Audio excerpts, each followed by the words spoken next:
Hey guys, it's Bailey. Welcome back to the channel and thanks so much for tuning in for what is going to be a dupe or dud on two products that a lot of you guys had questions about after my most recent Sephora haul. Probably the video that just went up right before this if you want to go check it out. But in that video, I talked about the Touch in Sol Metalist Liquid Foil and Glitter Shadow Duo. I have the shade number 1 Margaret, which is this kind of champagne gold or peachy. No, I'd say it's like champagne gold, kind of. And how it compares to a product that looks strikingly similar but retails for far less. This is the Revlon Photo Ready Eye Art Lid Line Lash.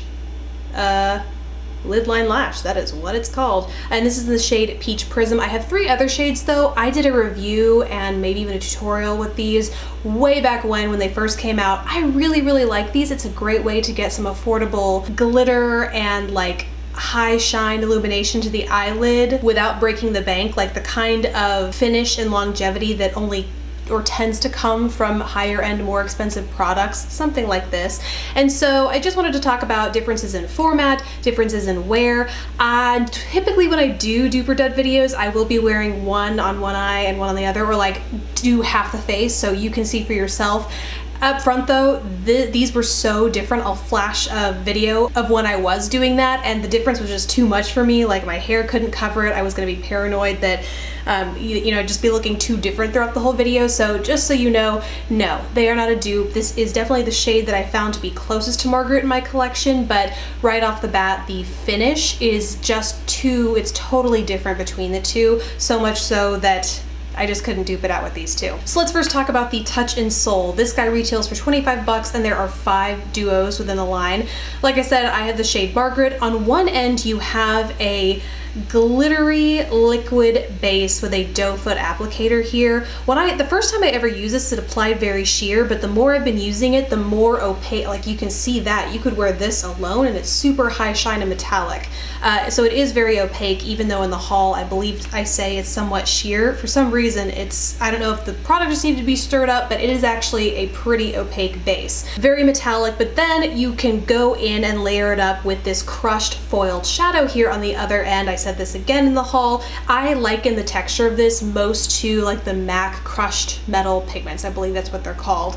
Very similar to that, and it has this interesting plastic, well, kind of like a rubberized petal because it's very flexible, but this is what the pigment comes out on, and then you press it across this metallic base product. I like to wait for the base product to dry just because the glitter shadow will adhere just as well to it, but I find when I wait for it to dry, it's less messy. Ultimately, the effect that gives is this truly foiled effect finish. Like it looks like there is tinfoil on your eyes, as you can probably see right now, and as a comparison when I showed it against the other Revlon alternative. It's a little bit of a higher shine and more of a foiled finish. As far as wear time goes, this base lasts all day on me. I don't find I need to apply an eyeshadow base underneath. If you tend to have more oily lids, I definitely would, but me personally, I can wear this alone or set with that eyeshadow over top and it is not gonna budge all day. The downsides, I do find 2 with the Touch in Sol, however, and that one is that if I apply too much of the crushed metal pigment,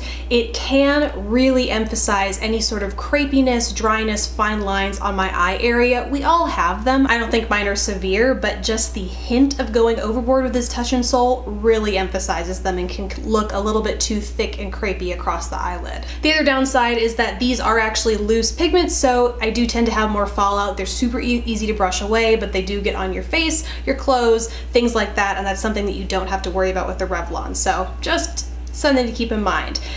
Then you go to the Revlon, this retails for $8 or $9 depending on where you can find them, and then you're also gonna of course find buy one get one half off or whatever deals you might find in the drugstore, so odds are you can get them for even cheaper, and there are more colors within this shade range. I personally have 3 in total, 2 others aside from this, and one is this amazing hunter green shade, absolutely beautiful. So you have a little bit more of a shade range there, but the format with these is a little bit different.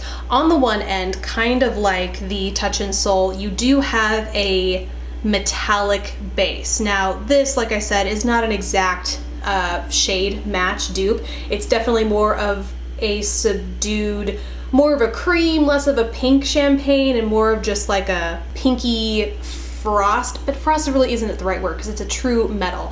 This I have amazing luck with the lasting power as well. I apply it, don't need a base, it lasts for me all day, whether or not I go in with the glitter on top of it or just wear it alone. It's an amazing product as far as longevity goes. Then once that's set, I go in with the product on the other end, which is a glitter gel, I guess would be the best word for it. But basically it has this paintbrush type tip. You can go in, just apply it to the inner corner, you can run it all the way across your lids, but basically it's glitter that's suspended in a jelly base. It does dry down, but one thing that I find with it is that it does leave behind some texture, whereas the Touch in Sol will feel completely smooth to touch and look completely smooth to the touch.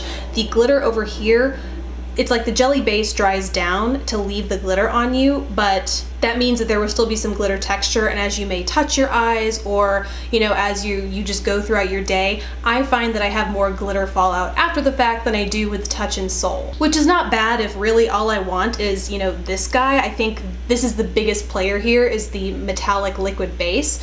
The glitter is there for some added shimmer and shine. It's not super opaque. It doesn't add a whole lot to the look. Whereas the Touch in Sol, it's like you virtually have two different eye looks. One of which is the more copper metallic base versus the intensely pinky foiled overshadow. I find that the Revlon is less dynamic. So all in, is it a dupe? No. I wouldn't say in form or function. Yes, the packaging looks the same, but I think you get two very different effects with the two. If you want a metallic base, both of these do offer that up, but the end result of the foiled versus the glitter, and I don't think the glitter is as long lasting. Well, it's not long lasting at all. It definitely sheds more throughout the day versus this foil that's gonna last you until you need to take it off and then some. That is definitely a point where these two diverge. However, if all you want is that metal base and you want it to last a long time and wear evenly and look pretty for as long as possible, and you're looking at $8 or $9 versus 25, definitely go for the Revlon. But there is a definite